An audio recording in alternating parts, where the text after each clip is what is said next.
All right, welcome back, y'all. We're here. I've been a little busy getting ready to. And hey, Maverick, yeah, welcome. Glad to see you here with all those emotes, as always, delightful. And I think you'll be pleased to see Pippo is ready to be our Latias hunter. I've got the King's Rock on him to potentially give him more hits. And we got this set up. Sleep Powder and Mega Drain are the only ones that matter. And, yeah, unfortunately Mudge and Scythian are too high level to do this, so it's really all up to Pippo, but he is fast. Or he will be once we evolve him. So I wanted to evolve him on stream. So we're just gonna hit the waves here and level him up real quick. But yeah. How you doing, Mav? How's it been?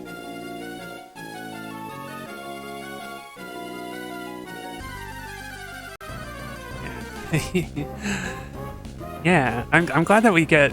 Thanks. I'm glad that we get to use a jump fluff to do something specific. Oh, Wingle's not a good matchup for you though. I'll just try it.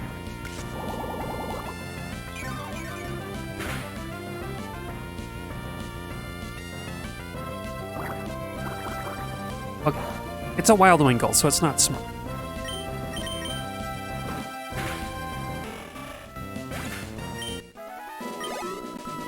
Okay, we need a little more than that. Maybe a Pelipper.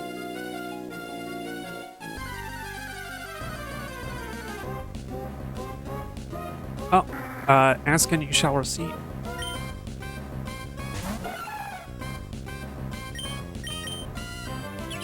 Oh, of course you do.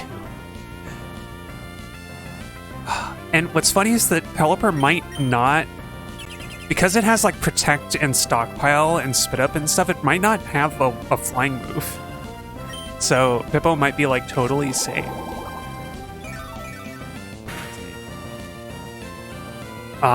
He needs to be stronger to like...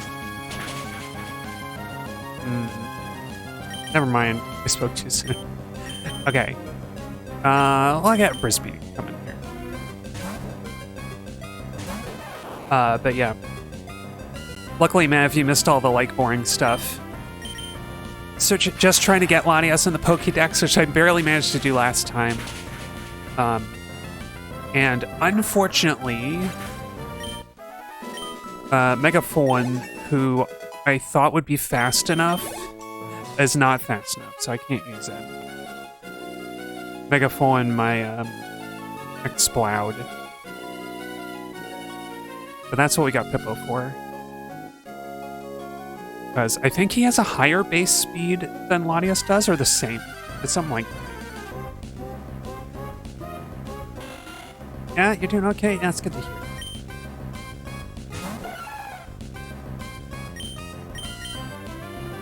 I had quite the action-packed weekend.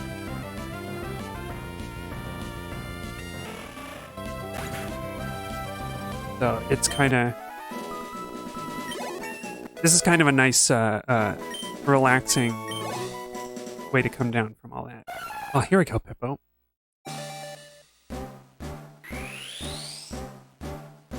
Now, I remember Gold and Silver Jump Fluff didn't look kind of funny, but I think after starting in Gen 3 here, it looked okay. Looked good.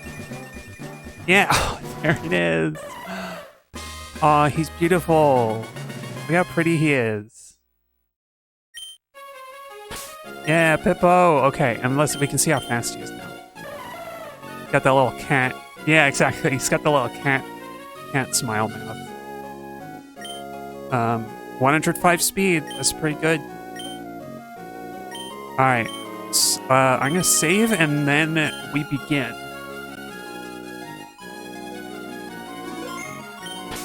We begin the search. Also, I realized as well.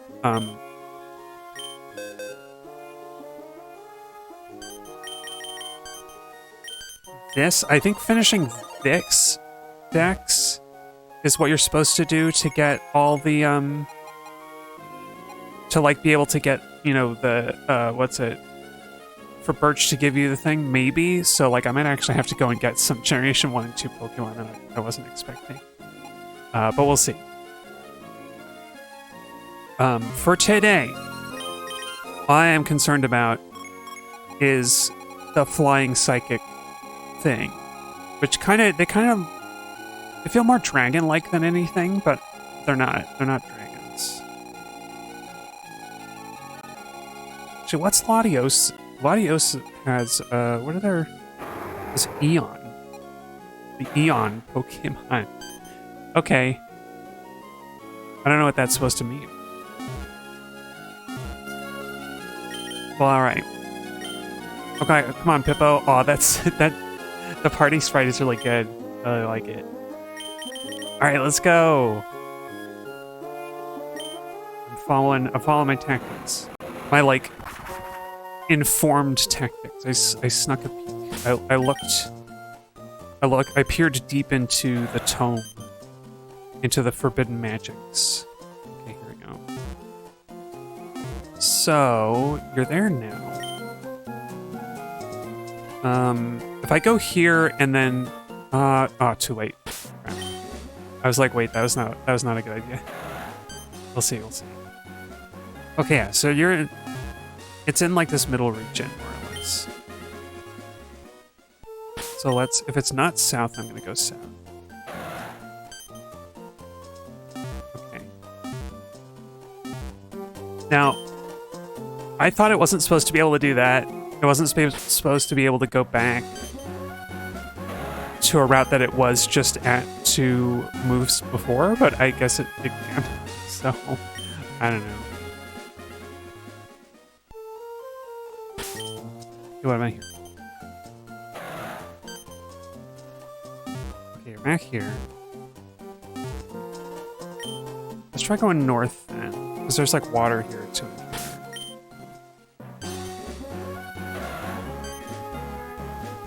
Dang.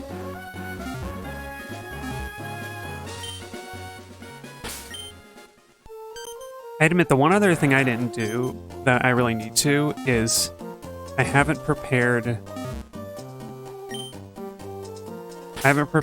my Wobbuffet to do the arena trap, which I really should do. Yeah, I'm getting really unlucky tonight. Let's see.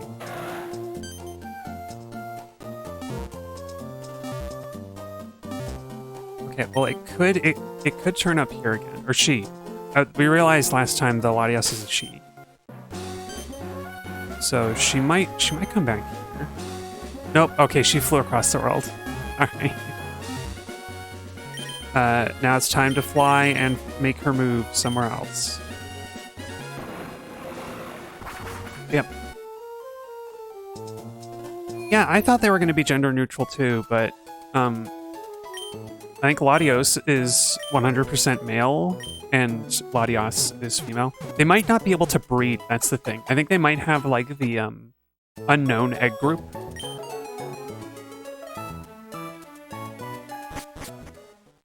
But yeah, they got genders.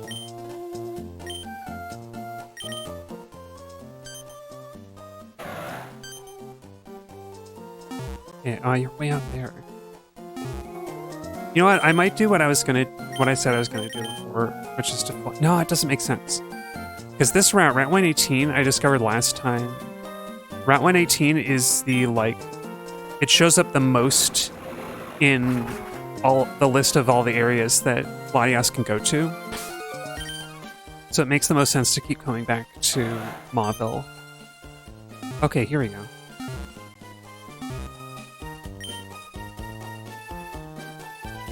Where's the border? Is it here?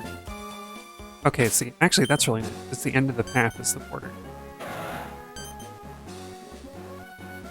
Oh dang, you're down there. Okay, well let's see.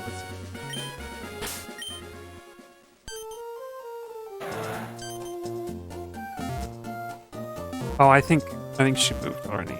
Well, let's see. I'm gonna go south and maybe she comes up on this route.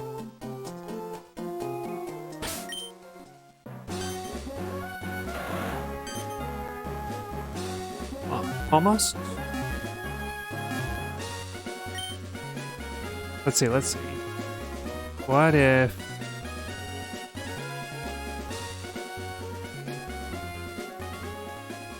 Okay. What about now? Okay, went back out. It's just like, it's like this dance in and out of the Pokédex. Ah, come on. Okay, maybe I have to fly. I think I have to fly. Actually, I'm not doing double battles, so I think we can just do this. But yeah. I'm hoping that this doesn't take nearly as long as it did the last time we had to catch the Latias. Because that was painful.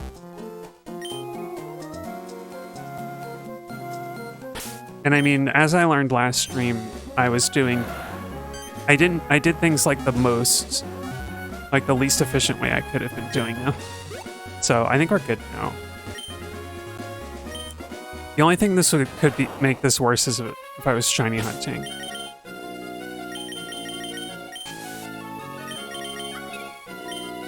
I'm gonna call her with the white flute, which I never bothered doing with Latios for some reason.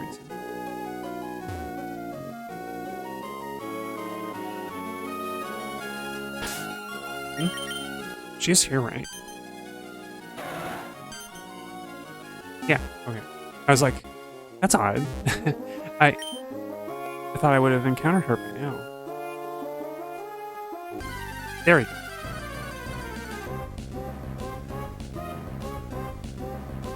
Yeah, see, there she is.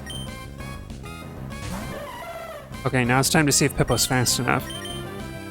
Yep, he is.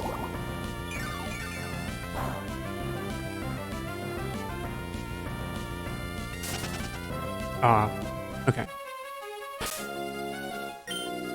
So it will behoove me to give Pippo maybe a different move to use. I don't think he can learn Strength, can he?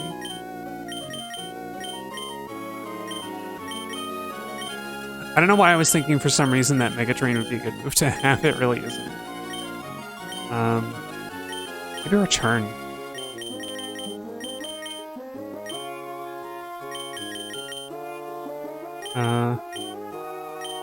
There's no way he can learn Steel Wing, right?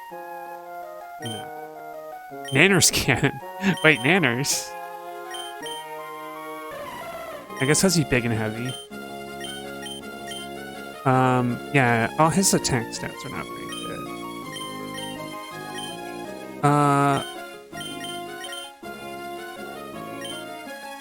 Well, I gotta think about... I think I have another Pokemon that's fast. Well, actually, now that I know that 105 speed is fast enough to go faster. So then who else can I get that has a similar speed and 40 or under? The 105 under 40 club, I don't know. Media Luminaries, whatever thing. That's a stretch. That's such a stretch.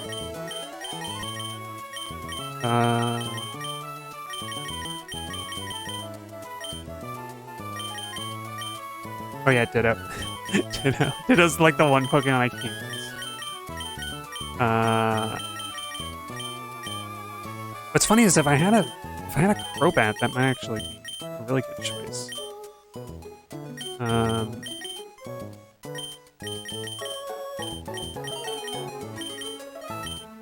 Oh, yeah, how fast are you, Gligar? Oh, you're not fast, Gligar. Oh, she does have Quick Attack, though. Like, guaranteed priority move. But her attack isn't all that high. Should we try Flyglide? Let's try Flyglide. Boston doesn't need to hang around.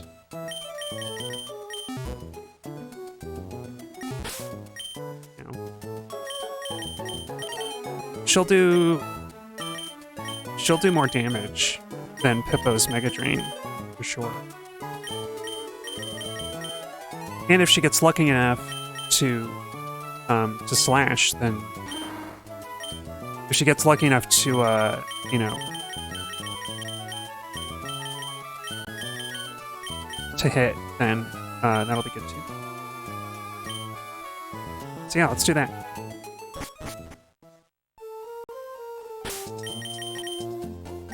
But yeah, it's funny when I was doing my, I just had this errant thought to put into the like stream announcement on Mastodon, and then I was like, oh, this is just a fun little thing. I was like, I went to put it on Blue Sky as well, and I realized, oh, I forgot the character count. The character count is so low that I just changed it to a parenthetical. It was like, I wrote something silly here, but it won't fit. Oh well, whatever. You know, sucks to be on Blue Sky.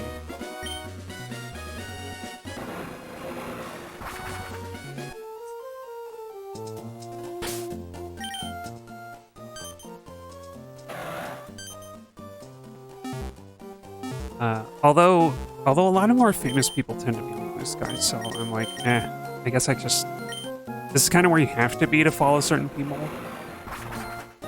Or on Instagram, I guess.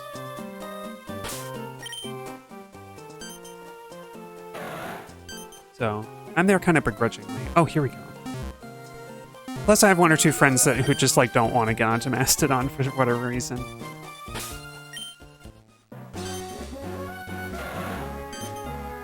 And I can't totally blame them if they haven't really resolved the, like, moderation problems.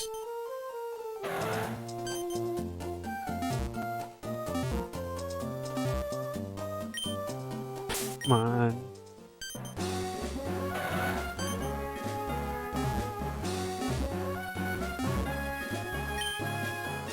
Okay, now she's gonna be there.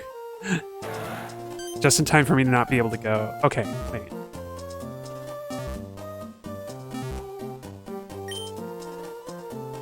I'm gonna gamble on going this way.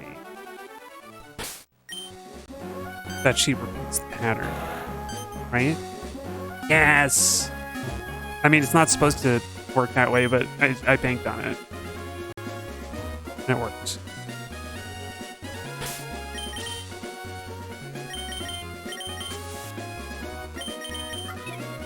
Awesome. Bam.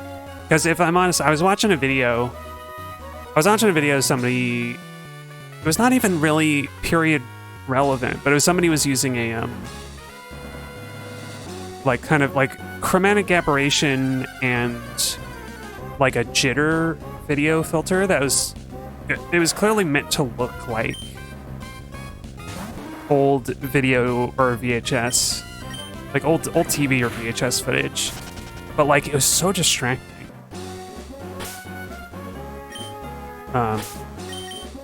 I don't know. It was the kind of like old video looking filter that I hate, and I was just like, your video's kind of fun, but why would you do it like this? This is not. I remember video. This is not what it looked like. I still have videotapes. Oh, back. Oh yeah, on Mastodon and stuff. I think people want Mastodon to be perfect, whereas Blue Sky is doing far more bad than Mastodon. People will just shrug. Yeah, I mean, the one thing that I heard about Mastodon that is kind of a fair justification is that, like, if you're a black person, you can get very easily mobbed, like, as soon as you arrive on the platform. And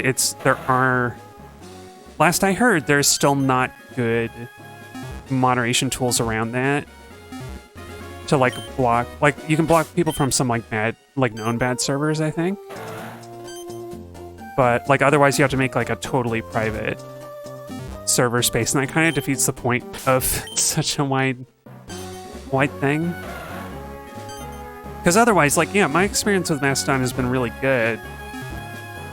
Like, feature-wise and the kind of content I've been able to see and follow. But also, you know, when Mastodon and when there was a big Twitter exodus, Mastodon and Blue Sky were like getting a lot of attention. Mastodon was like really unwelcoming to, particularly to black women, who en masse went to Blue Sky instead because it was safer. And so I can't really blame people. And I think Mastodon has never really shaken that reputation as either. And so it just kind of like, it's just still like people went to Blue Sky and they just have stayed there, you know? Because it's too much effort to have like multiple things. Yeah, a user can block an entire instances on Mastodon. That's true, but like, I think what happens is people get recommended to go on to Mastodon.social, like the main one. So like Mastodon.social is like the easiest one to pick, right? And the easiest one to recommend.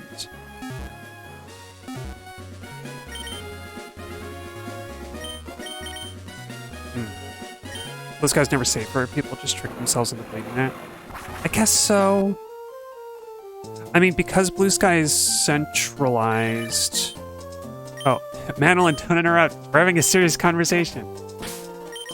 I mean, maybe I'm wrong, but the big difference that can cause problems, as I was told about it, was that on Mastodon, because it's all decentralized, you kind of can't permanently ban somebody in the way that you could on Blue Sky. Like they can just come back on a different server.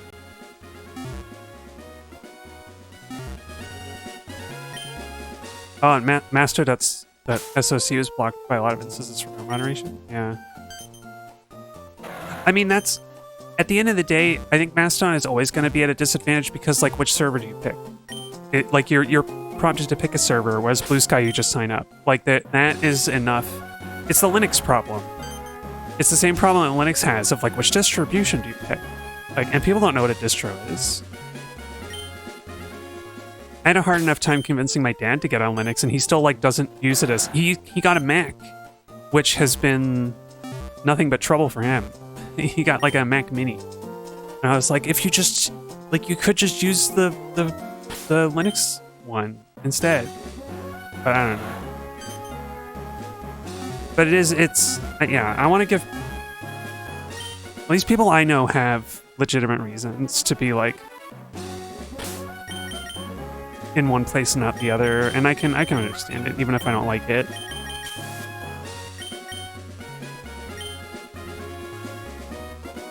Because you know what it's also like. So not only that, like I think that Mastodon will always have that problem. Always make it harder to recommend to people. Oh, B-Sky's also supposed to be centralized. True, but like, how many people actually use the other servers? Everybody's just on the main one, aren't they? Like, that's what I'm on. I never bothered to change it because I guess I don't care enough. Yeah, we'll just do contacts. And I mean, like, because Mastodon is actually like decentralized, there is no main Mastodon server really. Although I think the onboarding is a lot easier now. It's like, if not easier, a lot better now. But yeah, I think it'll always have that problem of like, what do you choose? But oh, I had another thought and I forgot it. Oh, that's the thing. In some ways, it's like the old internet where even if you are ready to choose a server, like knowing which one to choose, you kind of have to have to know somebody and trust their advice on where to go, which, you know, like, I mean, it kind of demands that people invite you to the space, which I think is good socially, but it also means that it can be harder for people to get on board than they would otherwise be. And I mean, you know, and if I'm being super honest, I care a lot. I care a lot less. I've always cared a lot less, actually. I don't know if I've ever expressed this. I have always cared a lot less about online communities than IRL ones. And so, and as much time as I spend talking about it, or even being involved in online spaces, I'm like, it's always felt so much more empty than anything in person. Also, I think this is not the right. And so, like, I'm also like not as keyed in. Invested, that's the word. I'm not as invested as like a lot of people maybe. And I can admit that that's like that's kind of a privilege, right? Because if I can recognize something about online communities that's really powerful, it's like when people don't really have. It's for people who like aren't necessarily safe where they live, or they're so remote. They're so far out from the kind of people who they would get along with and relate to that an online community, a good one, can fill that social need for them. Whereas, you know, I live near a big city, like a bunch of big cities, and so I have all this opportunity to go and see people of all sorts.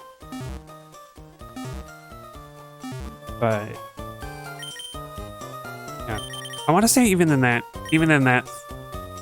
case as well, that like, I think you have to work harder for that kind of socializing to be meaningful. Maybe I'm wrong. Maybe I'm just too much of an older generation where, like, you know, I grew up where the way that you communicated remotely with somebody was mail or phone call.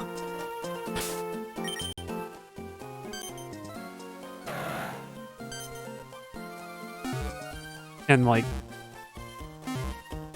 social norms and etiquette, for lack of a better term, are just so different now that it's not even really comparable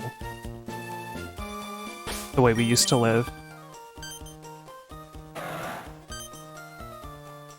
Okay, here we go. So I'm gonna go the way of this way.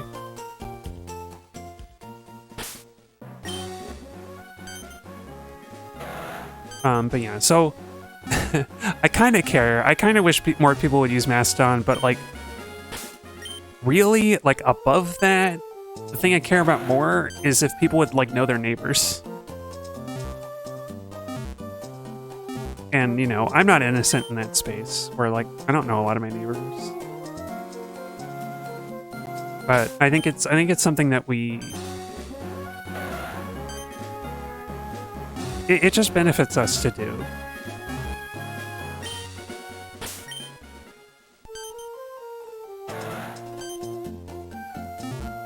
And, yeah.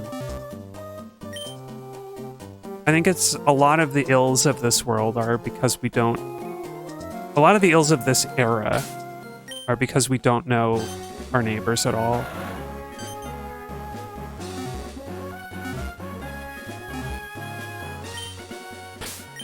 It lets the fear creep in. Dang. Latias, what am I gonna do with you? She's taunting me. Because she's got her great community of Pokemon. IRL Pokemon friends. Yeah. Which I'm kind of... I kind of want to talk about my action-packed weekend, but it's one of those things where I'm like, oh, how can I talk about it without giving away too much personal identifying information? You know what I mean?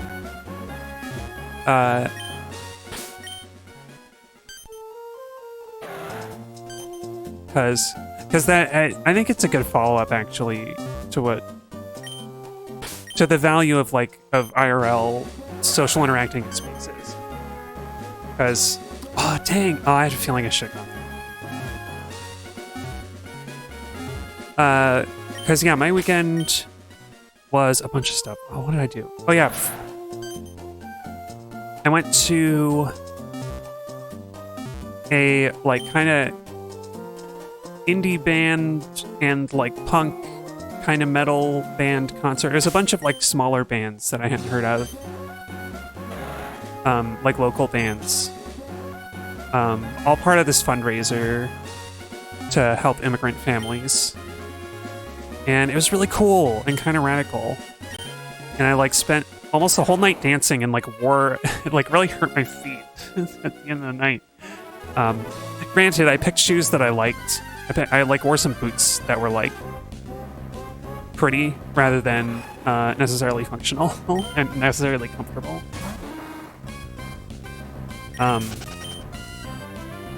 So it's a little on me, but I had a blast.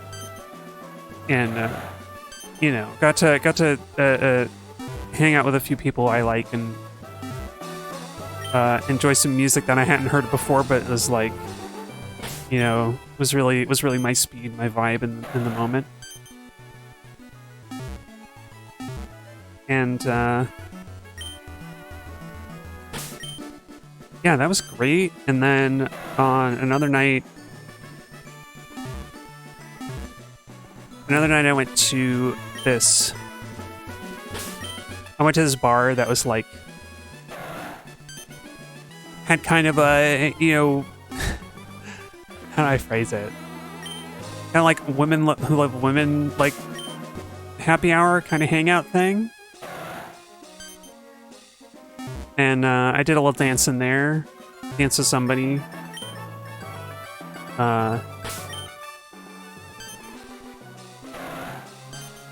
Which we were the only two people who were dancing. I was kind of, you know, intending that like we would dance and compel somebody, like anybody else, to also kind of a dance, but apparently not. Yeah, and then the other day of the weekend, I'm including Friday and all these in the weekend. The other thing I did over the weekend was to see a friend I haven't seen in a long time because they're super busy all the time for like the rest of the year almost. They're gonna be like swamped with stuff. Yeah, I got to see them and that was awesome. And it's so you know, me and my old soul. I'm like, this is nourishing. I've nourished my old soul with these with all these good people around me and good scenes, and even like meeting new people. I met a bunch of new people in those events. Oops.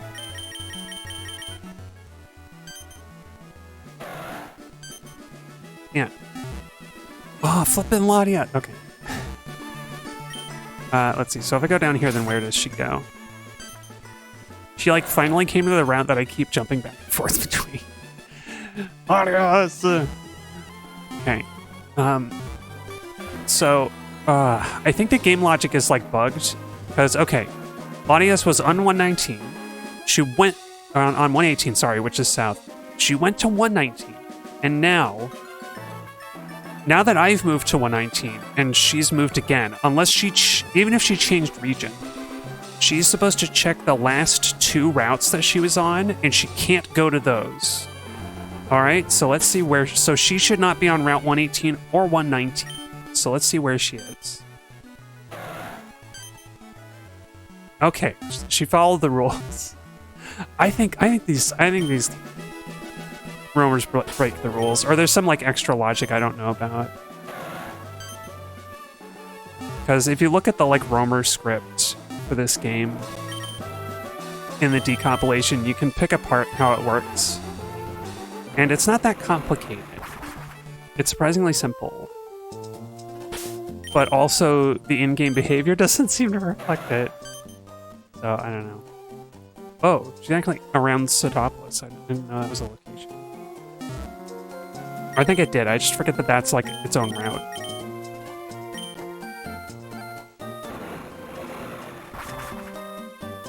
But yeah, I think I'm gonna check in the box in a second because Flyglide has quick attack, but she also doesn't hit very hard, and it'll take forever to get Latias' health down. I need to get, like... If I could get another Pokemon... I think I had another Pokemon that has some... I had another Pokemon that's like a high level that has Astonish, don't I? Who's fast?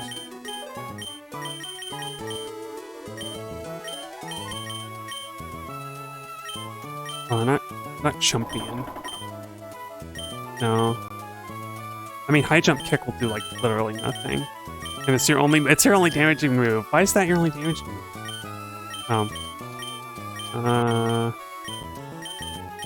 Oh yeah, and how fast is Sunbury?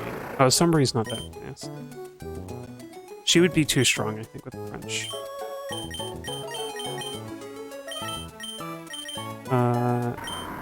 Jump and Flash? No. I mean, Confusion maybe. I think Confusion only procs if the Pokemon decides to attack, though. Okay. Rotato is not very fast, unfortunately. I remember I checked the Reggies and they're not very fast either. I mean... Can I bring Insomnia in to help with this? He might not be fast enough, actually. And then, I don't know if either of these... I don't know if either of those are gonna be useful.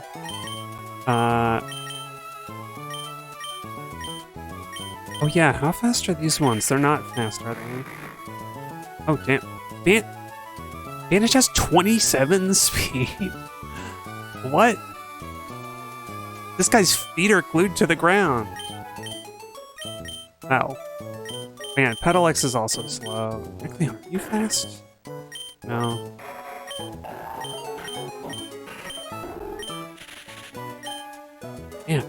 Man, I'm kinda out of luck here.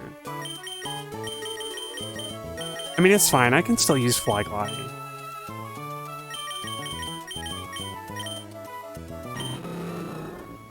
Sharp is not very fast. I'm surprised. I thought Linoon... Oh, she's 26. That's fine.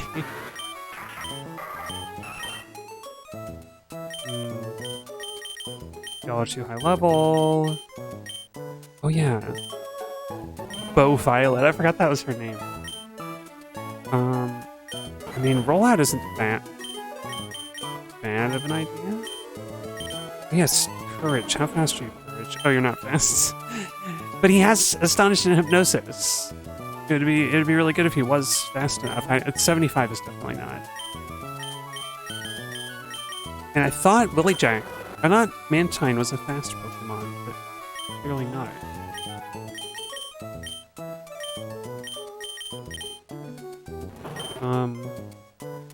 Yeah, Houndoom might be fast, actually. But I think Marrow would level up too late. Like, isn't... What level is a Houndoom at Fusion? Yeah. Oh, no, actually, one level. Should we level up a Houndoom?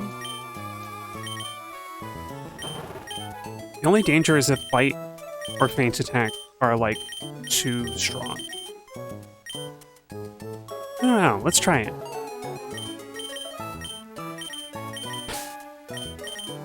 Alright. And Flyglide, you can go back. I think this is your spot, right? Yeah, it is. Right next to Stingwing, the Dunsparce. Awesome.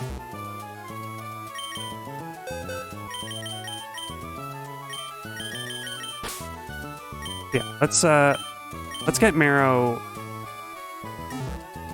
Let's get Marrow level real quick.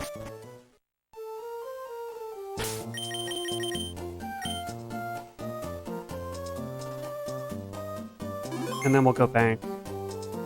We'll go back around. Because Houndoom's base speed is 95, so like, I think I have enough money that even if I can't strictly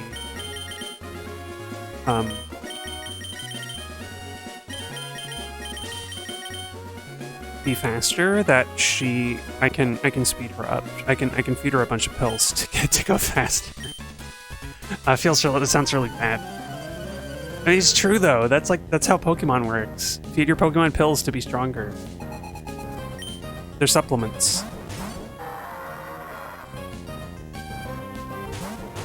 Unfortunately, Marrow has no fire moves.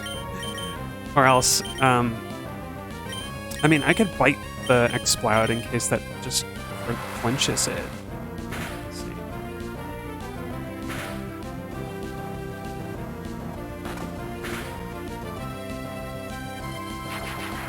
Okay, it attacked the wrong Pokemon.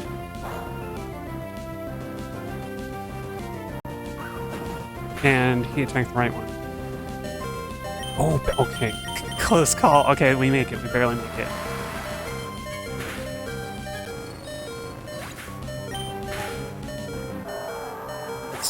Let's see if this is enough.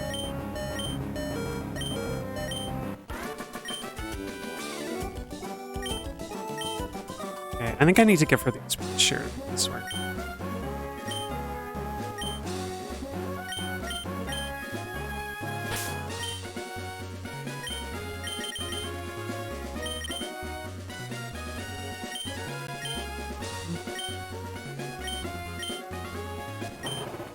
Oh, you need a lot more experience. Okay, I guess this is what we're doing for the moment. But it'll be worth it. It'll be worth it. Well... See, now I'm second-guessing myself. Because... maybe there's a TM or an HM that I could teach Hippo real quick.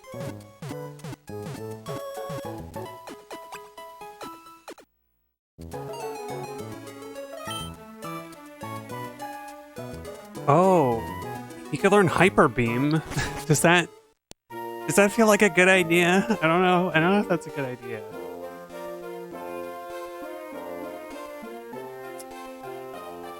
Or Return. I could teach him Return and see how much that does.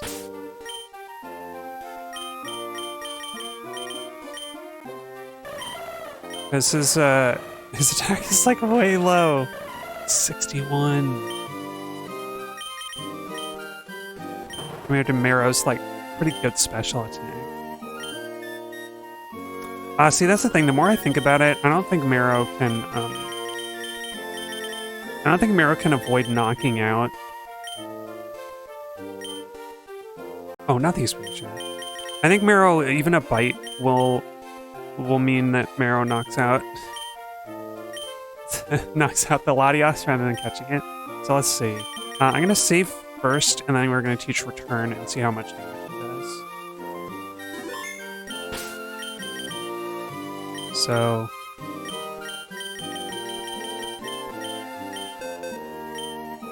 I don't know. I leveled up Pippo a bunch, so I think he should get a decent amount of happiness from this. And get rid of Tackle.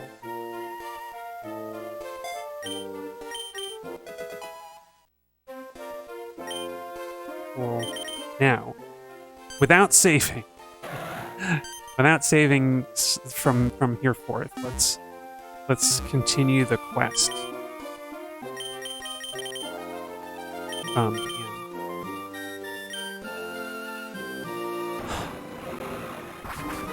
It's funny, the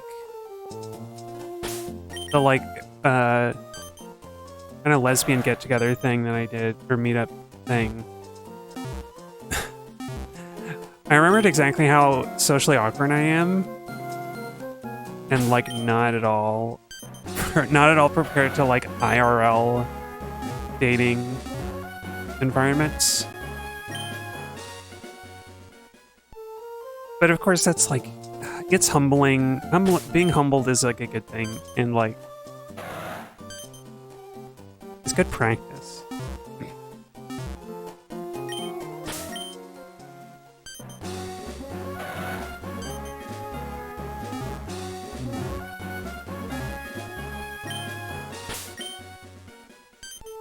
There's also like the one person I took an interest in.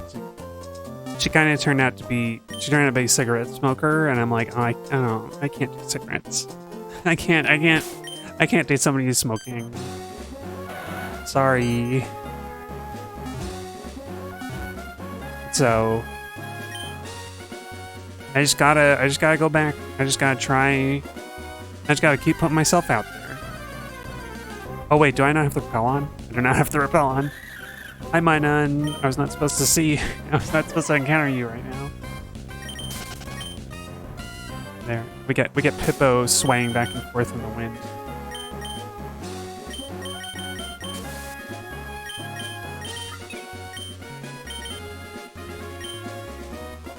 Yeah, it was, that's the thing, too. I think maybe it's very easy to be in an online community and never have to encounter discomfort, I think. Which is not to... Actually, I don't like the way I phrased that. I think it's very easy to avoid discomfort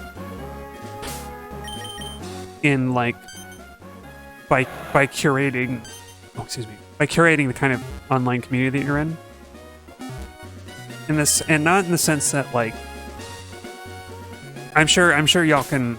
Like, Mev, I'm sure you even can, like, think of counterexamples for that, but, like... I mean in the sense that, like,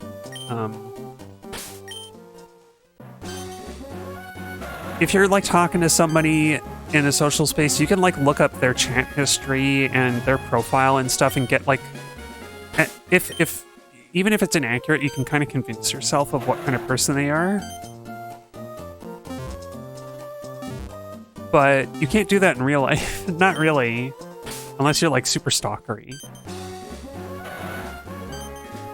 But, actually, that's bad. You know, now that I said that, I've, like, never done that on any online thing. Like, maybe I'll hover over to see what somebody's profile's, like, what they use for, like, their pronouns or something, but, like... I mean, otherwise, like, you can be kind of in an online community just kind of lurking. And seeing, like, what people you like or don't, and just, kind of... only interact with them until you've seen, like, what they're like first, which you kind of can't do in real life. Oh, you watch too many true crime docs. Yeah. I mean, I would think that you, of all people, would be well prepared for not getting murdered if you watch so many true crime documentaries. Isn't it always either cops or, like, somebody that the victim knew personally who's the culprit? Isn't that, like, almost always the thing?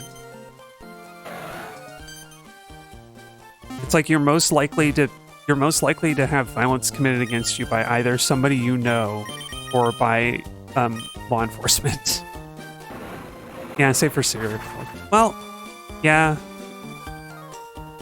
I don't know, but I feel like I always push back on serial killer discourse a little bit just because, like,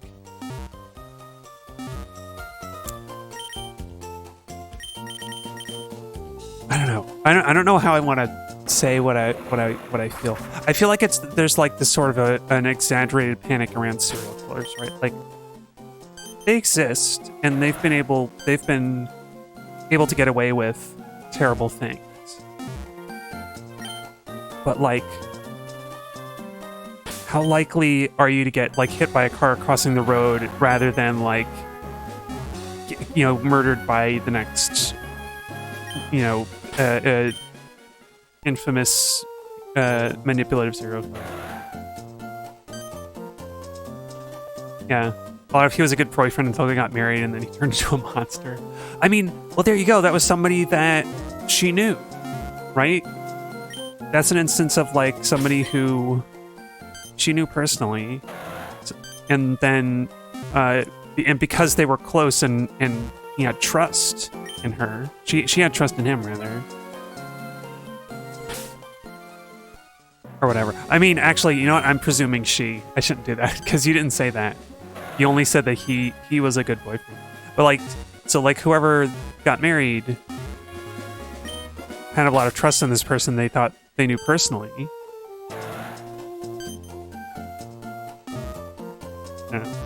Plus, I think I push back on the idea because it also, like, kind of... I think I mostly hear about serial killer just discourse in the realm of like justifying existing lawmaking and criminal structures, criminal what am I saying? Criminal prosecution and stuff. And like, police don't help, do they? So many famous serial killers were reported to the police and who did nothing about it. Right? Like, that's kind of a common thing. That's a common thread as well with serial killers, is they're not... If there's anything that's overblown, I think it's that this idea that, like, there are these, like, super intelligent, heartless monsters lurking among us. And it's like people who are, like, too clever to ever get caught. And it's like, I mean... They're, like, if they're not being directly aided by law enforcement, then, like... Law enforcement are like not doing a very good, are often not doing a very good job at all. Do that. Yeah. But yeah, you can insult a cop and go to jail for a threat. But she has a restraining order and somebody's out there like threatening her. Yeah, right? Ugh, restraining orders are such a sham, too. Because they don't mean anything. They don't have any power until they've been broken. And you kind of can't, from what I understand, you can't really prove that a restraining order got broken until, like, somebody has already done harm or violence against you in some way.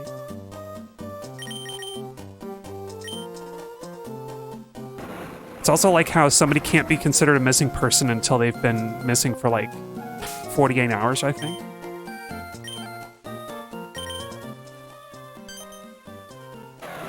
There's a problem with that. Was that a myth about restraining order? I feel like what I've heard is that more like a restraining order is not so much. It's not as like a powerful of a tool as I think it's made up to be. Oh, the missing persons thing. Oh, okay. Oh, that's good, actually. You know what? Maybe the myth is the bad part.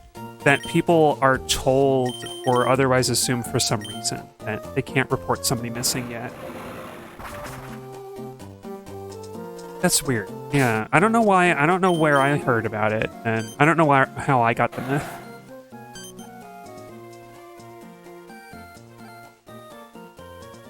Oh, there's a law now about it. Okay. Oh, you know what? It must be historical. Cops will still say you need to wait. Oh, of course they do. Because they don't want to do the work.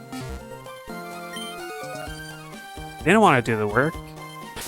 And they would sooner presume that you're panicking for nothing rather than have to incur a bunch of time and effort and probably paperwork to track everything they do. Which... I don't know, in fairness, I think that's another, maybe that's another case of, like, defund the police, where, like, there should be a more, like, specialized role that would encompass missing persons, rather than, like, I don't know, like, I feel like, are police the right people to be handling a possible missing person? So it's like, it shouldn't have. There should be somebody else doing this work. But also, for the meantime, this is what you are here. This is one thing you are here to do, and they won't do it. Very suspicious. Yes.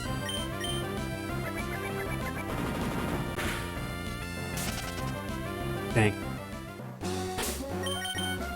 Okay, we're making progress though. She's below half health, and it's almost halfway through the stream.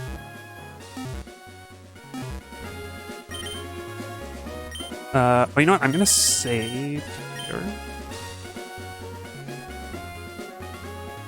And then fly, so that if I ever reset the save, then I'll get, like, another chance at, movement, or whatever. No, that doesn't make sense. Never mind. Oh, yeah. All this coming from you're talking about true crime. I haven't watched hardly any true crime, and partly because I'm really biased from like Jack Saint videos and things. Lore Lodge is good. Because I've heard in some cases that like the people. Oh, you know what? Actually, I did hear recently that that's like some true crime people have gotten better about their reporting and how they report on the topic, and often they will like discover they'll do the legwork that hasn't been done that should have been done. Oh, you know what? That one was it was Maggie Mae Fish, her latest video, I think, or her almost latest video. She did another one recently, something else. Oh, baby in a box. I'm not gonna lie, baby in a box sounds like 80s children's toy that was sold on TV, and not the horrific thing that I'm sure it actually is.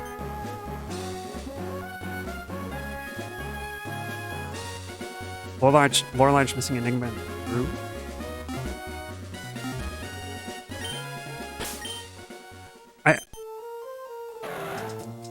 I think I can say that one other reason I've not delved into true crime is that it feels really morbid. There's something morbid and feels strangely invasive when it's like real names and places of people, real events that have like ruined people's lives.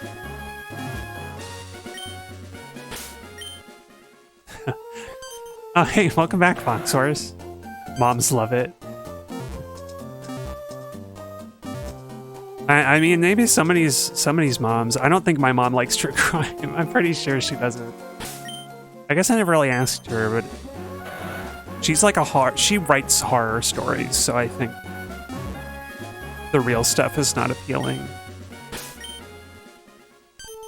But I don't know. Yeah, also that chapter. I don't know. I have so much different media in my life that I think I'm good to pass on true crime. But I was thinking recently of Maggie Mae Fish's video about, you know, why. I think the title of it is just why aren't more true crime creators anti-cop? And it was an interesting deep dive because a lot of them inevitably discover that police were part of the problem on why the like crime didn't get solved, or why it even happened in the first place, or like the wrong person getting convicted, you know?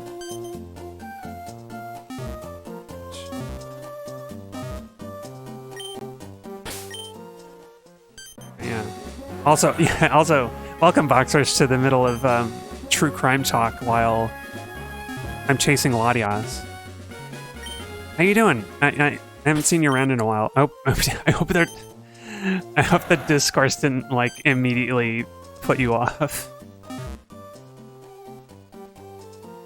Yeah. Oh, all the ones you illustrate are like cops and stuff again. I mean, that's kind of appealing. I have to admit, you have me tempted. Also, I think I just had to fly again.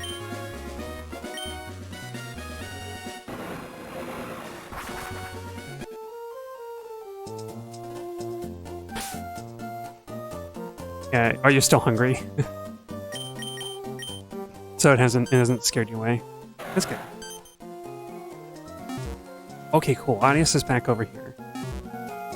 Oh yeah, you'd avoid the Netflix documentaries? Yeah. No, that's why I was thinking of Jack Saint's videos on Netflix true crime and like on a bunch of Netflix stuff that I think he's done actually. Related to true crime or like biopics of serial killers who I won't bother to name. I'd rather not remember their names because in some cases, that's kind of what they wanted, was the fame. Yeah, I don't have a tier list of true crime. A tier list of serial killer biopics. No, I do not. I haven't watched any of them either because I don't want to watch that stuff. Aggrandizing serial killers and pretending like, I don't know, making them like more sympathetic than their victims. Because I mean, I'm an abolitionist, but like almost all of those biopics, like the Netflix ones, almost all of them like are just like really, they're just chasing the money in spite of like the wishes of like surviving people and families of the victims and stuff. Abolitionist serial killing. I mean, yeah, but also like, you know, prison abolition, restorative justice instead of retribution. You know? Oh, that's good. Brew has started not naming the perpetrators because of the fame. Yeah. See, that's a good example. I wish that news programs would. Gosh, I feel so old saying the term news programs.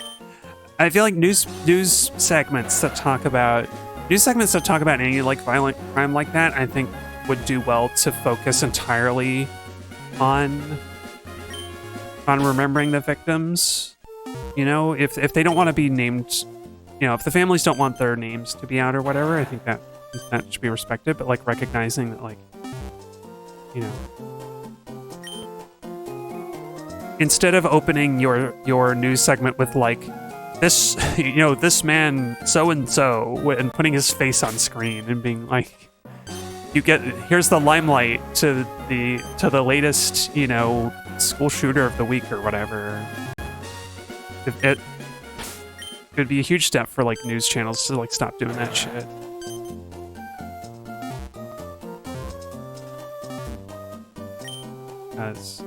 Because even though TV viewership has gone down a lot, there is a large segment of the population that's still watching TV, and it still is like their main source of news and up-to-date information. Frickin' what's it called? Yellowstone is a really popular TV show right now, and it's really sketchy. It's like so sketchy. Like if you thought that like Dances with Wolves was like a little bit insensitive or even racist against like Native Americans, and oh boy, Yellowstone.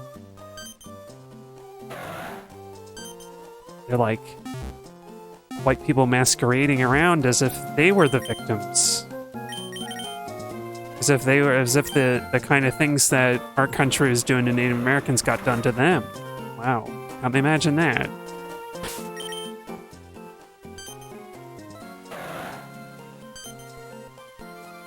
I don't know. Well, it's high time for... On that note, it's high time for the midstream break. I'm not going to bother saving yet because there's no... You know, I think did I? I did save. So I taught return to Pippo.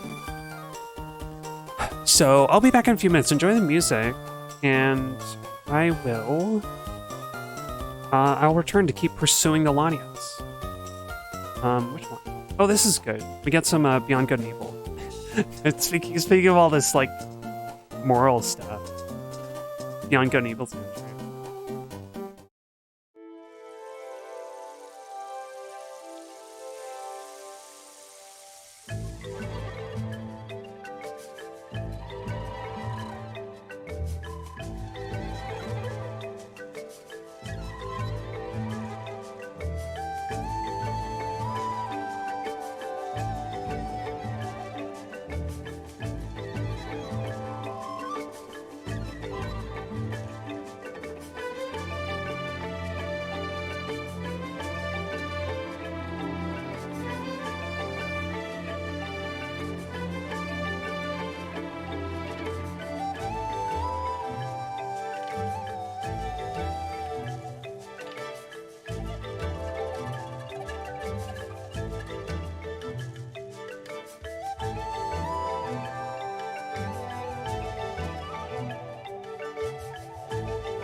All right, I'm back.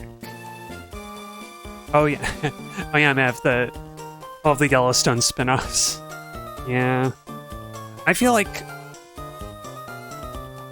you could watch. I watched Skip Intro's video on Yellowstone because I like his videos.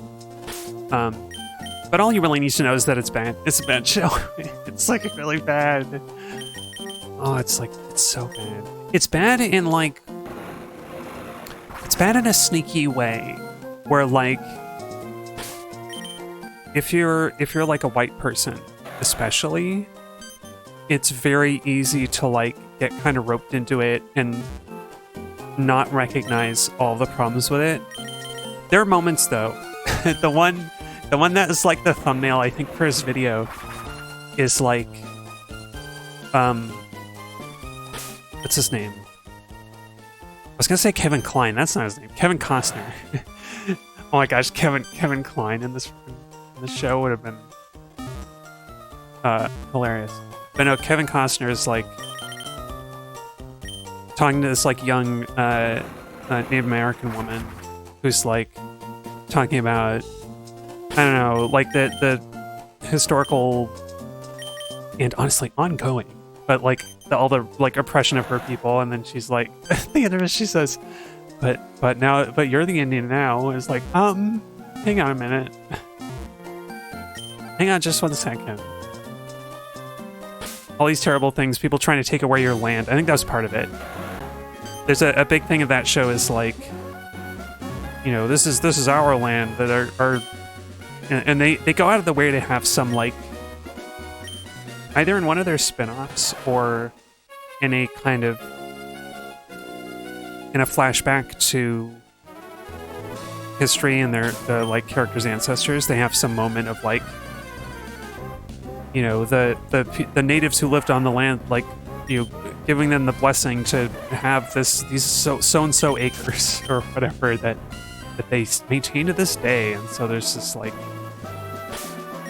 very poorly, what's the word? It's like ill-conceived, and I would even say like deliberately. If they don't know what they're doing, then they're very dumb. But like this very ill-conceived framing of the like modern-day farmers, ranchers, or whatever they are, having a legitimate claim to the land they're on. It's so tone deaf. At best, it's tone.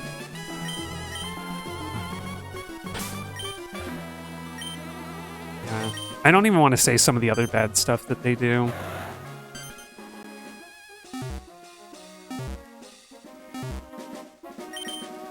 But anyway,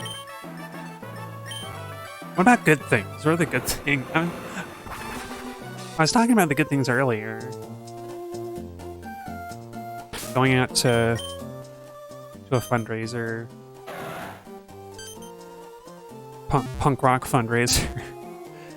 I did have to. I cannot do mosh pits. I did have to dodge a mosh pit more than a few times that night. And I was like, you know, I'm glad that everybody's like getting into it, but also kind of scary. This strawberry cream filly you're gonna eat soon.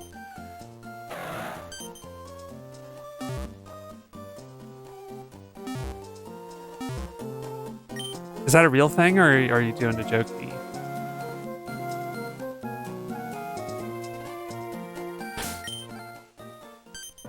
I was having some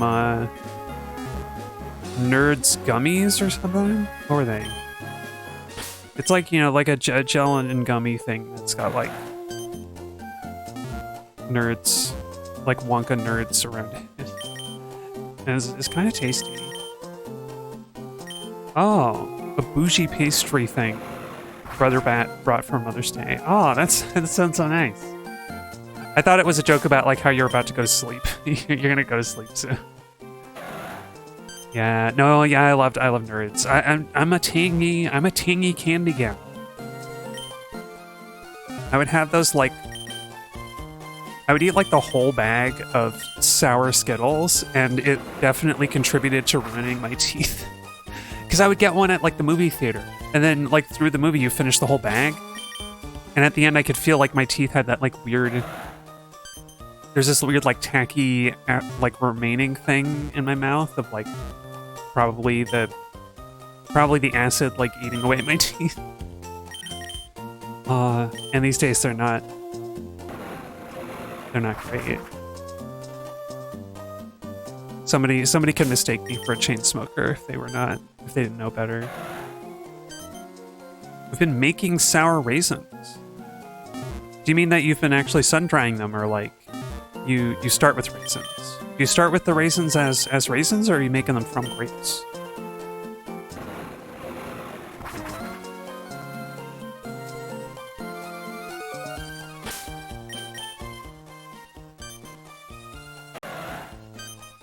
I mean, I guess there are other ways to make raisins than sun drying, but... Oh, sour sanding. About half sugar and half brewer's acid. Oh.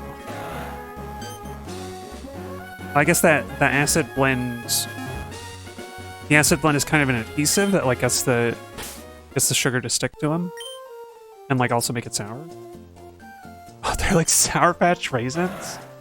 Wow. And you can trick people into thinking they're healthy. Because there's a raisin in there. It sounds really good, actually. I liked raisins as a kid as well. I've met people who say they don't like raisins, and I can never understand them. Raisins are good. Okay, let's see if Latias is going to continue doing her counterclockwise thing. These golden raisins. Interesting. I was always a red raisin. I don't really call them actually. I don't think I ever liked golden raisins as much. You know, I was also like a grape juice drinker. You know, grape juice, grape soda, grape candy. Grape ice popsicles. It was all good. Because I've also known people who don't like grape candy flavor. And I'm like, I will also never understand you. I will never understand that, or not liking raisins. I agree. Boxer's yummy. Yummy indeed.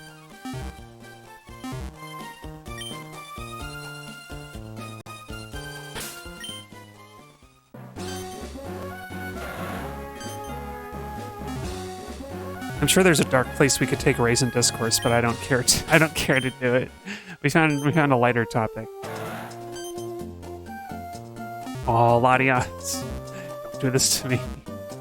Now I have to guess. I'm gonna guess Sushi goes back then.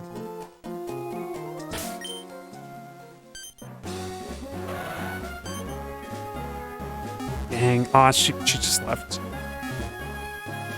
She just left?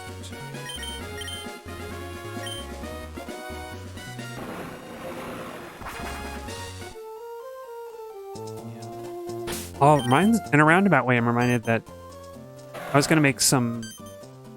I kept meaning to make some different, like, unusual kind of cookies. Not unusual, but like different. Unusual feels like the wrong term, but kind of cookies I hadn't had before that sounded cool. And I hope that the ingredients sitting in my cupboard for years have not gone like terribly bad. They probably have, though. If I'm being totally real.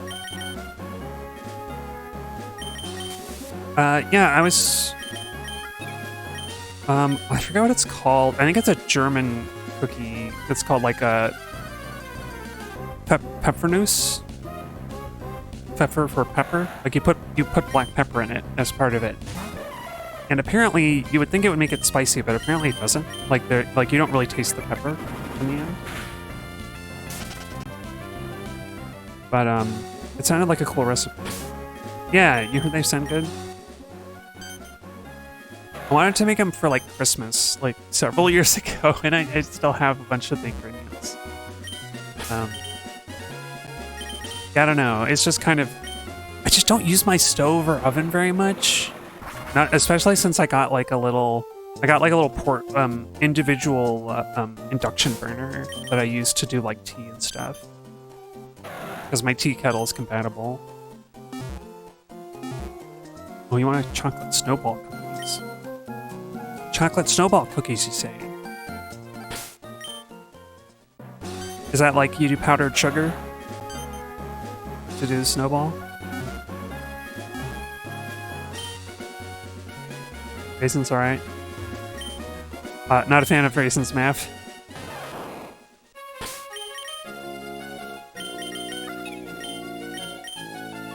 I mean, I will admit, I'm not crazy about a raisin in an oatmeal cookie. I want to have, if I'm having an oatmeal cookie, I don't want it to be broken up by raisins. Chocolate chips, maybe. Okay, I'm gonna take a chance. Okay, that was good. Okay, now we save.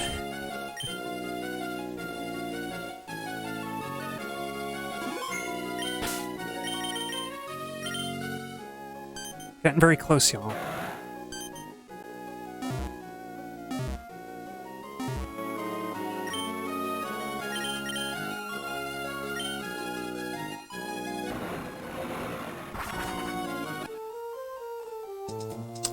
I mean, now that I think about it, it depends on how... I feel like if you're... I can appreciate an oatmeal raisin cookie if the consistency of the raisins and the oatmeal are similar. Because what I don't like is I don't like a cookie where the, like... I think my only issue is if the raisins are, like, so chewy that they break up the consistency of the cookie too much. Like you bite in and then you're like yanking out part of the cookie beyond where your teeth mark was. Like that, I don't like that.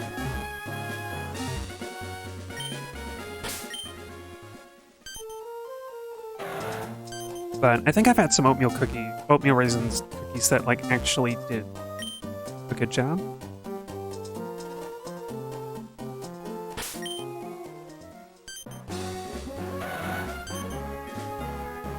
Oh, she's just gone.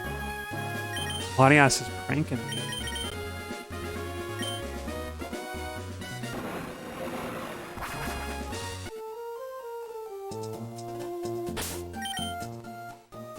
Yeah. I've been thinking about voice training like all stream, because I've not been doing my practices, my exercises. And I want to. I want to see where my voice can get to.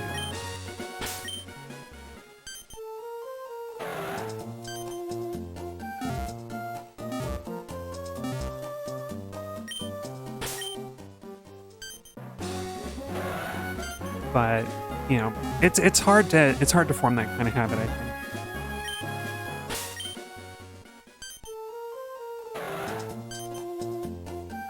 And especially since I don't do the like stream highlight videos anymore, I'm not listening back to myself like I used to be doing. So like I used to get like a lot, I used to be much more aware of how I sound after each stream, and I was able to like adjust if the volume was like good on my mic or not and stuff like that. But not so much. So I kind of miss it for that, for how that was useful. But also, it would be like 3 or 4 hours just to make one stream video highlight. It would take up so much of my time. Like, I do not at all... I totally understand, like, professional video people and streamers who, like, who hire editors. As long as they pay the editors well, because, like, Editing is a thankless job, but it really is very valuable.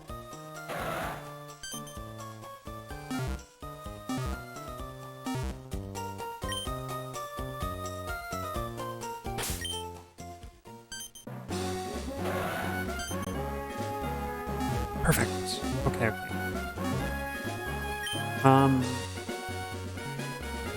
This is where I kind of should have my a Wobbuffet to work with. But I mean, if I can make it fall asleep, then it doesn't really matter.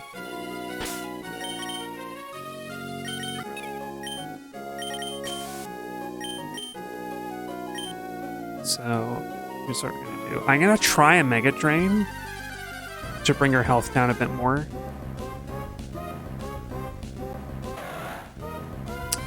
Or maybe... I mean, it would be very slow, but it's tempting to just not do the max repel trick and try and get Scythian in the fight to do a false swipe. So I might do that actually.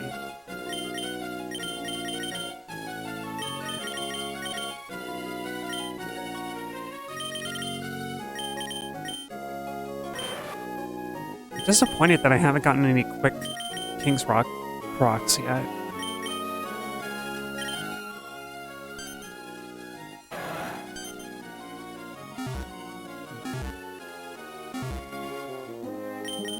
Let's save again, because we got our health down a little more.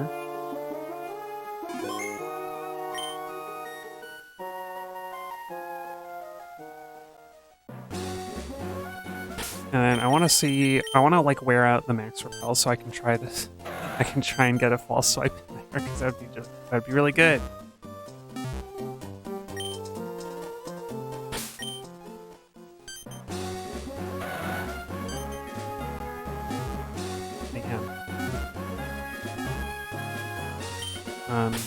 I guess I could try talking about voice training a little bit. The funny thing is that I think we think a lot about pitch, I think, as a strong indicator of gender, but you can really, like, resonance can do a lot more. Like how thin your voice is versus how thick sound, like how, you know, how bassy or how low or how trebly. Like I'm trying to like get rid of the bass right now. And it's hard. I don't really know how to do it yet. It also takes a lot of air. So I think it's really easy to be like breathy when you're just trying to be like a little thinner.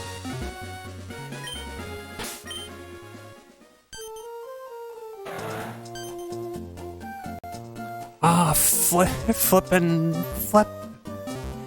Latias, get the heck out of there.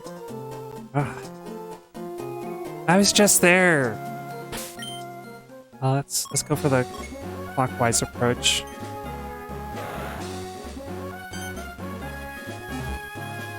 She's gone. She's gone already. Here, I can run around a bit.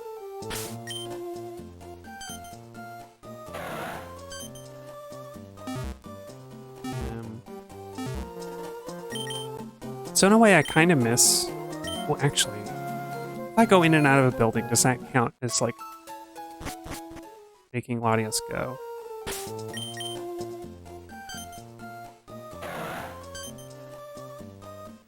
It does. Well, anyway, what was I going to say? Oh yeah, that... So I kind of miss doing the highlight videos, probably because I liked having, I don't know, they got more attention on YouTube, and I was like, oh, that's kind of... They never really got that much viewership, but it was kind of neat. And if nothing else, it was like...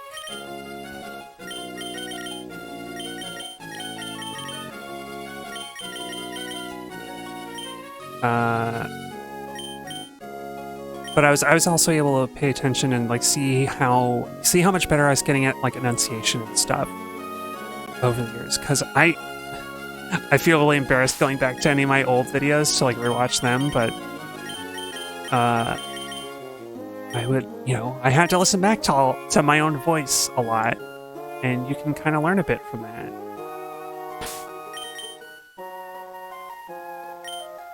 Oh wait, give. Yes, please. I mean, actually, I guess the King's Rock doesn't help. It gives me a chance to catch, I suppose.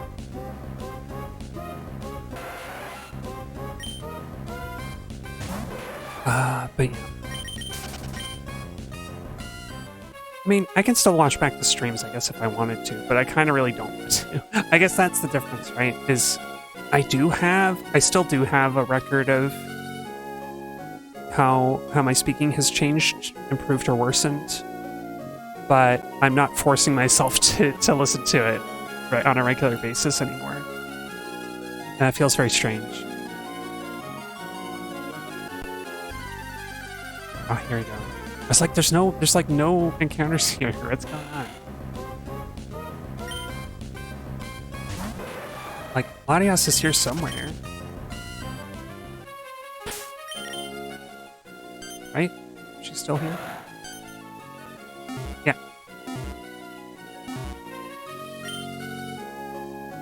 And yeah, I want to try and encounter it with Scythian while the rappel is still down.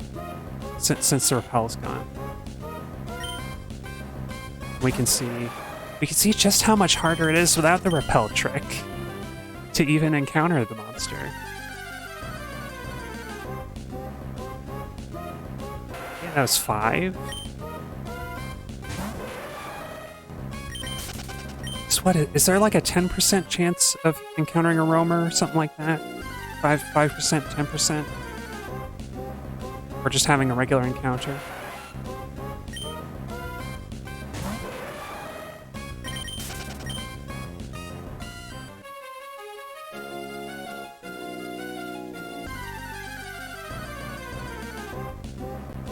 There she is. Okay, we can get the false swipe. And I guess if I get a flinch... What? Okay, wait, Scythian. How slow is Scythian? Oh no, I thought Scythian was faster. What? Okay, well... I wasted that attempt. Okay. It's all up to you, Pippo. Wow. I was sure Scythian was faster than that. Should I give Scythian a bunch of carbos? I don't think it won't get Scythian up to like 100 speed, which is kind of what she needs. 100 or more. Dang, I was sure Scythian was fast. The heck?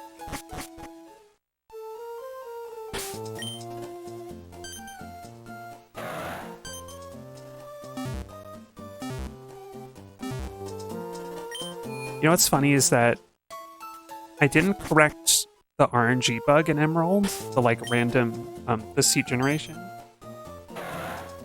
So if I were able to do perfect inputs, I could RNG manipulate getting the encounter more reliably, but like I absolutely can't. Not only do I not know what inputs to do, but I absolutely could not do that. I could not execute. For all I know, it wouldn't even be frame perfect. It would be like within 5 frames you have to do such and such. I don't know.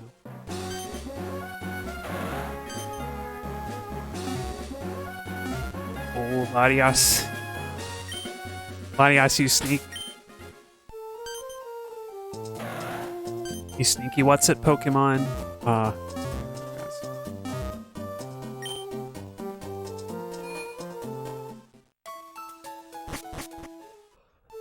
We're so close. I should get my why not out of the box though for when it's time.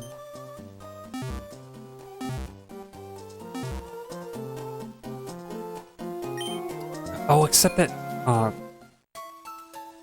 don't think that's actually gonna work, because if I do that, then I don't get to do the level, I don't get to do the thing. It doesn't work. The trick doesn't work. The repel trick.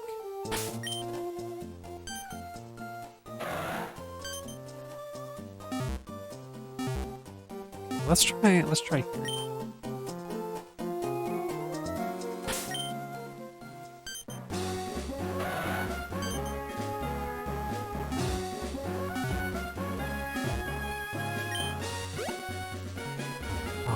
And half the time that lady blocks, or maybe it's like 1 out of 4 times she'll block you.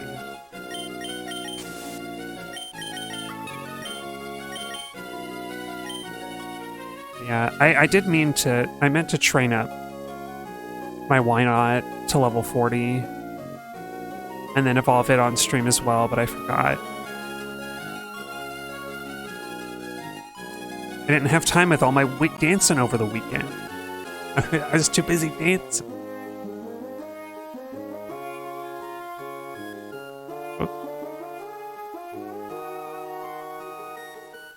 So yeah, if I don't catch Latias tonight, then that'll be the goal next time. Oh, flip! For flip's sake, Latias, I know you're here. I saw you on the map. We're gonna go through a whole loop of the song. Oh, she really didn't like that. She was like, "No, wait a minute." You don't get to finish the surfing song. Oh, I'm here. Okay, let's do a sleep powder.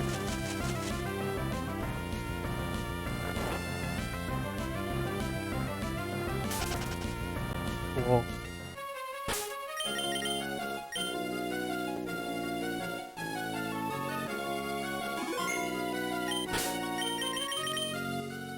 Alright, good progress, good progress.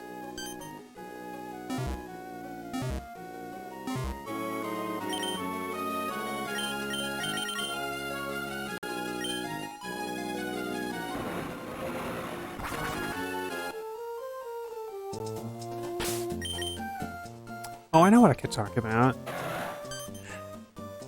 Adjacent to food and making sweet treats. I've also been getting into tailoring. Because even before coming out, like nothing that I would try to get at the store would ever fit well. Like, getting well-fitted clothes is almost impossible for me without just going to a tailor after the fact. And so, I also kind of, I also like the idea of cultivating the skill of making and tailoring and repairing your own clothing. I think that's naturally valuable, and I want to be able to do that.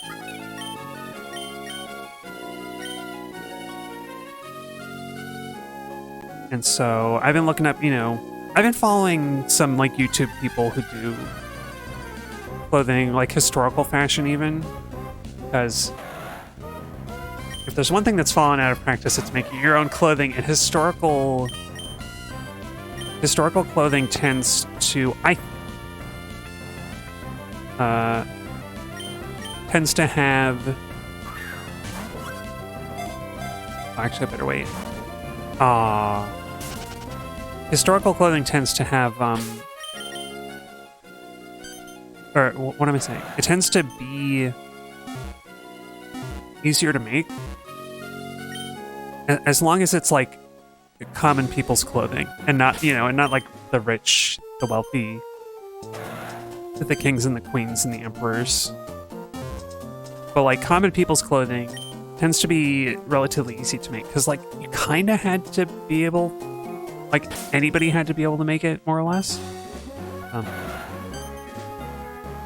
or at least people who had enough time on their hands, which would, at least in Europe, would have been women who are like made to be unpaid servants.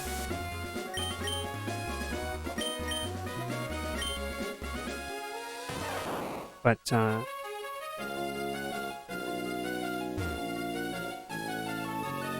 it's just something I've been wanting to get into, because the other advantage, of course, is that you can cut everything to your own size the first time, so that it like actually will fit you.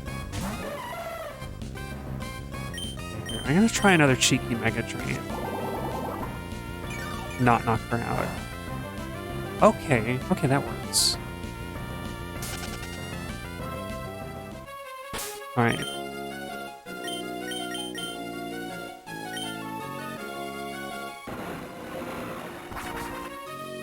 Oh, speaking of goods, they have a bamboo plastic that's recyclable and renewable. I mean, I'm skeptical of the claim, but I would like to know more. Because I've heard over many years, I have heard of supposedly compostable or like decomposing plastics that can replace what we already have, and like they don't hold up to scrutiny. In practice, they don't. And it's like, I hear that kind of claim and I'm like, I've got to raise an eyebrow. I've got to be like, is that true? How true is that? Yeah. But yeah, it wouldn't be a true plastic. That's, yeah, it'd have to be something else. Oh yeah, cool. Oh, somebody posted on Blue Sky.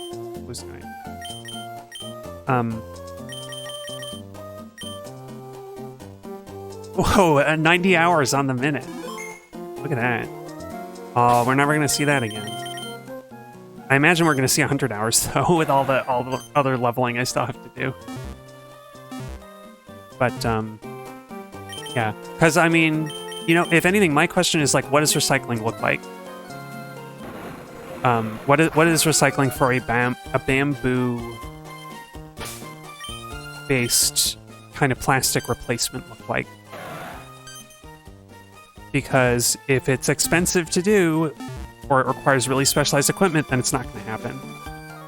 Like even paper and plastic, even like glass and metal recycling doesn't really happen that much, even though it's not that hard.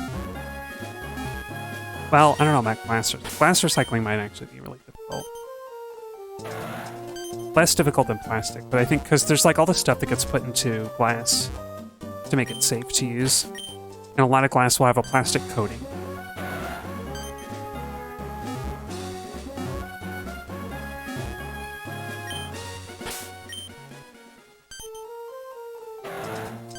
But yeah.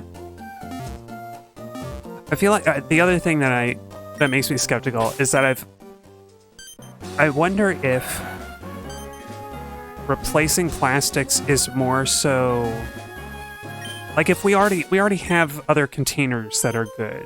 You know what I mean? That like we can substitute other materials in containers. And I don't mean like paper straws, because everybody I'm kind of neutral on paper straws, but I know people hate them.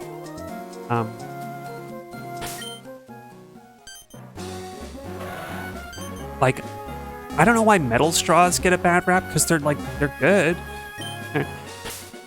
I like if you have a really cold drink or like a milkshake, I guess the straw gets cold, but like they're good straws. I think they would be a good substitute. They're actually like more recyclable than paper. How dangerous? And they can be dangerous? I mean, I think I've heard something to that effect of like,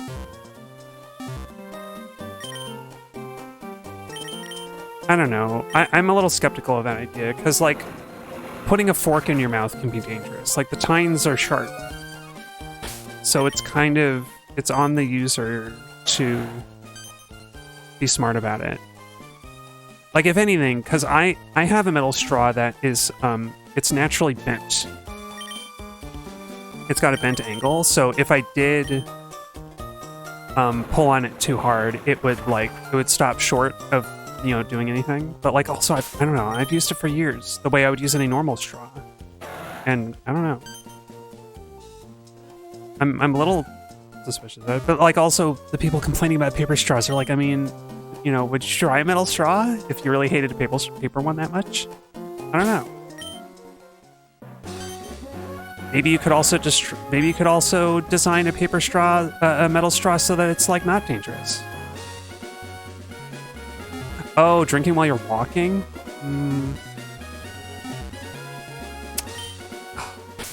I hate to be that person, but like,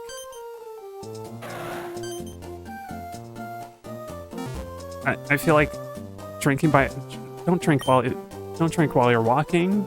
Take a moment and sit down. I never feel right if I'm drinking while walking at the same time. Like I'm worried that we're gonna be like, I'm gonna like choke, you know, just like straw or no straw. Like, I don't know. I feel like I've like like hurt the roof of my mouth with plastic straws before. I don't think it ends up being that much different. But I see where there's hesitancy. It's like you have to change your behavior. But something I recently heard with plastic, with like oil-based plastics, right? Because plastic technically is a broad term that means a lot of things. The only reason it is so cheap is because it's subsidized. It is not cheaper to make plastic, especially like even single-use plastics and stuff.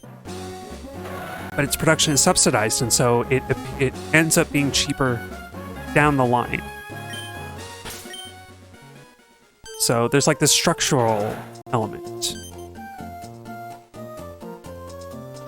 Oh yeah, you were gonna say that the bamboo option is gonna fail because of the oil lobby. Yeah.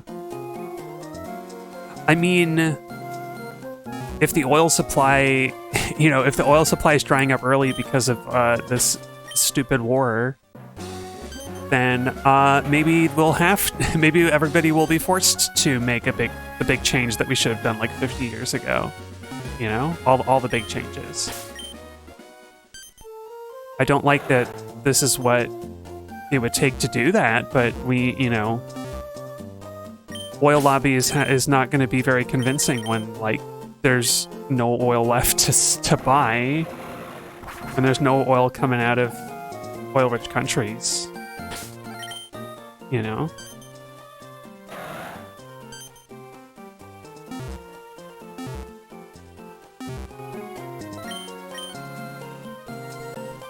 Like what? Like there's this impending like even bigger like there's this impending like jump in oil scarcity in California, apparently, because they got like their last shipment that's coming in for a very long time, if at all. So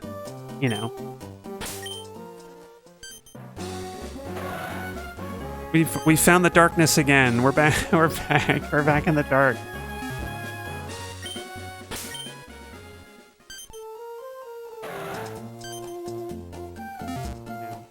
I don't know. I have a story. We can go back to straws a little bit. That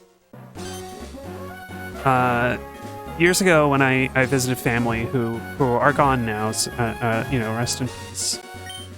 But years and years ago, they had this little deli in their town that it was kind of an old style. What do you call it? It was kind of like an old style drugstore and like soda, food counter or whatever. Like it looked like it was right out of the 50s or something. And they'd make some good stuff, like pressed sandwiches and things, but what I loved was getting a milkshake, because the way they would do it is that they would put, you would get like 2 helpings worth in like a quart-sized glass, almost, maybe pint-sized. No, it's bigger than, I think it might have been like a pint and a half or something. It was a tall glass, and you would get like maybe 2 and a little more servings from like 1 order of it. And they served it with a spoon that had as the stem of the spoon was a straight metal straw. And I love that because, unlike a plastic straw, before the milkshake had melted at all, and while it was still like thick, you could really pull on the straw and drink up without the straw collapsing like a plastic straw would. Because it's a rigid metal straw, it would hold its shape, and you could drink the milkshake while it's still thick. And I loved that, and so I got a metal straw years and years later when I was reminiscing about that. And I think after I moved out into my own apartment, out of my parents' home, I got metal straw, and I have ever since used it for all sorts of things, but especially like making my own milkshake. That like where like the ice cream, the mix of the ice cream and the milk is still thick, and you really need it to draw it up. And I don't know, the straw also being like kind of like taking up some of the cold of the ice cream is kind of cool too. Well, make your fingers cold. But it's good. I recommend. I highly recommend. I think the spoon I got is titanium as well, for whatever reason. I think this is back when is it Think Geek was still like its own thing? Y'all remember Think Geek online store? I think I got bought up by GameStop at some point, and then yeah, I think they got bought by GameStop at some point. Got worse or something. But they had cool stuff. And some of it junk, but I mean, you know. I think I bought like a digital watch that was designed after like the what's it? It's designed after the like flux capacitor from Back to the Future. So like the lights on the face of it were supposed to tell you the time in a certain pattern. And it looked kind of neat, but the battery ran out really fast. It was uncomfortable to wear, and you would have to push a button on the side of it to show the time at all. So it sucked, and I was very disappointed in that. Because, you know, the advantage of a wristwatch, this is a wristwatch. The advantage of a wristwatch is you can like just turn your wrist to look at it and know the time without having to do anything else. Any watch I have ever since I have like seen some cool watches that turn out to be like, oh, you have to push a button on the side of it to make it like show the time. And I'm nope, that's no good. It's got to be just like, you know, ever since I've always bought like used or vintage watches because nothing else will do.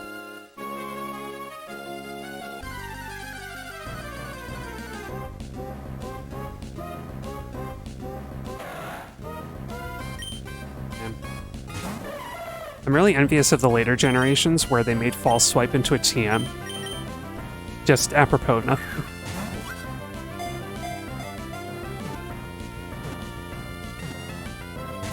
Oh no! Aw. Man. We were so close too. I'm so real. Thanks, Vaxars.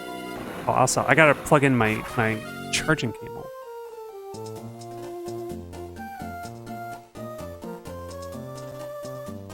The laptop lives. Damn. I've gone through a few different wristwatches that were like of varying quality. But yeah. No luck, Latias. Latias. Okay, well, I'm gonna go clockwise. Let's see. Because what I really need, I think what I really need is to train up my why not.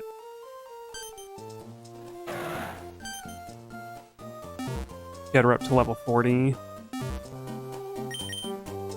Because baffling, that's right. She's the only Pokemon in the entire game that has Shadow Tag. Arena Trap won't work because Latias is a flying Pokemon, so I can't use a Diglett or a Trapinch or something. Unfortunately. Even if and I don't even have a Trapinch anymore because I evolved her. So, yeah, Shadow Tag. Oh yeah, I never thought of it that way, yeah. Shadow Tag. The Lord of Hosts. And it's a freaking Wobbuffet wobbling up over the hill to the angelic music. Or not, or it's a, yeah, or it was like a men's choir, I think, singing. Right.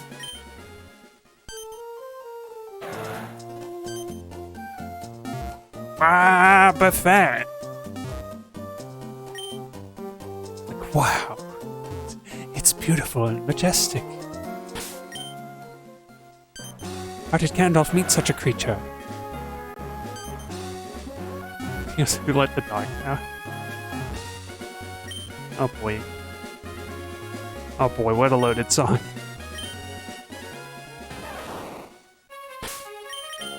That would be, I guess it would have to be would it have to be a woman, a female Wobbuffet with the lipstick? Yeah. I still don't like that dimorphism for Wobbuffet of like, oh really, the wild creature Wobbuffet puts on like red lipstick, blue-skinned Wobbuffet.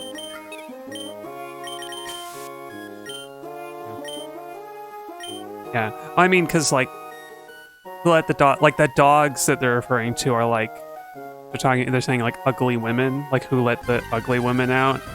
It's not great. It's not a great sentiment for a song, like a party song.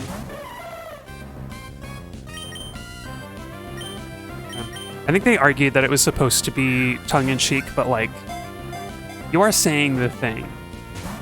Ah. If you're lampshading, you are still wearing the lampshade on your head. Yeah, usually in dimorphic species, isn't it the male with the more ostentatious coloration? Usually, yeah. Typically it is, like, in birds especially. Because I don't know, yeah, usually if there's a differentiation. I guess counterexample might be the deep-sea anglerfish, where the female is like the big scary one, and the male looks like entirely different species, but it's just a tiny little guy who like latches onto the female's body and like just kind of leeches there for the rest of its life. But you think about it, they kind of become one creature. It's very odd, deep sea anglerfish. I mean, the male fish loses, oh, you know what it is? There's probably some bad old like Gen X dad joke in there about like the male losing its autonomy and becoming just an accessory to his female partner. Because it's kind of literally what happens to the male anglerfish is that it like becomes fused to the body and like it's like organs get connected or something.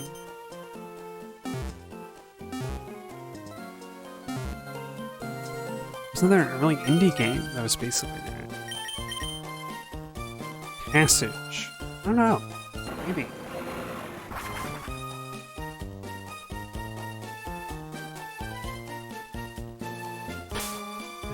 Yeah, it loses its self-mating, so that doesn't look good. Yeah, no, I mean, it's like the joke is that it's like, oh, it's just like my wife who, like, I'm like second fiddle to her or whatever. You know, that's like what the joke is, bad joke would be.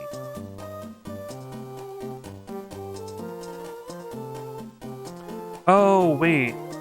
Oh, passage is where, like, you, like, kind of walk forward from birth to death or something? Like, is that it? Is that the one? You kind of, like, walk through your entire life, but, like, as a side-scrolling game? I've heard of that, yeah. I never played it, but I've heard of it. I think it was definitely... It was, like, an earlier, like, experimental... It was, like, in the, like, beginning of people talking about games as art, you know? At least on the internet. And so it was like, it was one of these like, look, this must be art. This is what it is. Oh yeah, you get treasure or whatever, but your nag wife won't let you fit. Won't let you fit to get half of it. I see. I mean, you know, it was, I looked it up briefly and I think it said 2007 it was made, so like that. The generation of somebody who would have been making a game like that at the time probably, I think, lines up with my assessment of, like, you know, Gen X. You know, kind of misogynistic jokes. Like wife humor or whatever. I don't know. I mean, that's not right. Wife humor would be the wife making the humor, wouldn't it? That's certainly a category of comedy.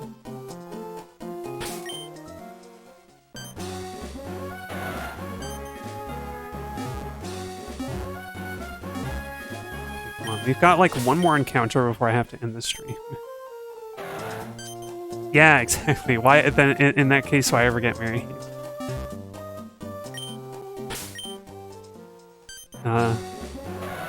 I think that's the old like joke, right? Is that marriage is like a trap that you thought was going to be great, and it's like I think you were like pressured into getting married for other reasons that are not just like, that. It doesn't recognize the bigger structure of like committing yourself to somebody at a young age, committing yourself to something that you don't really understand how it's going to be.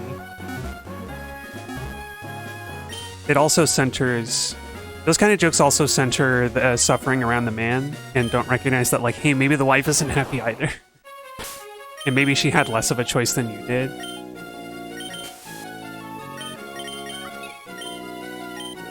I have to say, it always worries me that the flutes, the different colored flutes, have like, they have like an X1 next to them as if like they can expire or they get used up or something. It feels, it made me nervous of like, oh, do I only get one use of this? But no, I think it's unlimited. Unlike a real flute that will wear out and over a long enough time, and you have to, if you don't maintain it. Although I guess there are some ancient like flutes that have survived for thousands of years. Even if like they would probably crumble to bits if you try to play one. Yeah, it usually has been the woman that suffers in the marriage. No, Latias. Dang it. And because unfortunately, why not hatched from the egg? It starts at level 5, so there's no way I can even like risk putting baffling in the first position. So I think I'm gonna set myself up to train her up. Now that we've gotten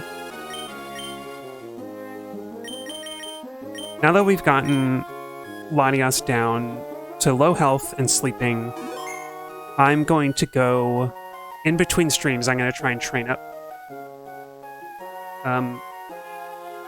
my little lady, Baffling. I'm going to try and train up Baffling, and she will be level 40 or close in time for next stream. I think I'll go at least to level 30, maybe. Because there aren't any wild Pokemon that high level, and all we really need is the Shadow Tag. If the Latias wakes up, then I can reset to get back to where she was in a sleeping state, and then it'll be fine. Oh, yeah. Yeah, actually, that's true. The man was used in the one that could just leave, that could walk off, yeah. Historically, if you're a woman in a marriage, you didn't have an escape method. Even if, like, divorce was allowed or whatever, you would... Where would you go? What would you do? Anyway, that's kind of a grim... That's a grim note to end the stream on. What can I say? I don't know. Things are better now, aren't they? Arguably. Yeah, but thank y'all for joining me, though. I swear, every time we have to hunt a roamer, it's always 3 streams. 1 stream to get it in the Pokédex, 2 streams to get it low health and asleep, 3 streams to actually catch it. So I think I'm going to catch it next stream pretty early. And then we've got a few more legendaries to do, actually. We got the 3 big ones. And then the like DNA Pokemon. And that should count. Well, that should count as the Hoenn Pokédex, but it might have to be the like special. It might have to be the like Hoenn, order numbers, whatever. That includes like Abracadabra and Alakazam. So we'll find out. So thank y'all for joining me. I think Thursday is a normal stream. Let me see. Yeah. So I'll see y'all. I'll be back on Thursday to actually catch this frickin' thing. We'll get her in the Pokeball. It'll happen. And yeah, thanks for dropping by, Mav and Boxors. always a delight to have y'all in the stream. And until next time, I'll be seeing ya.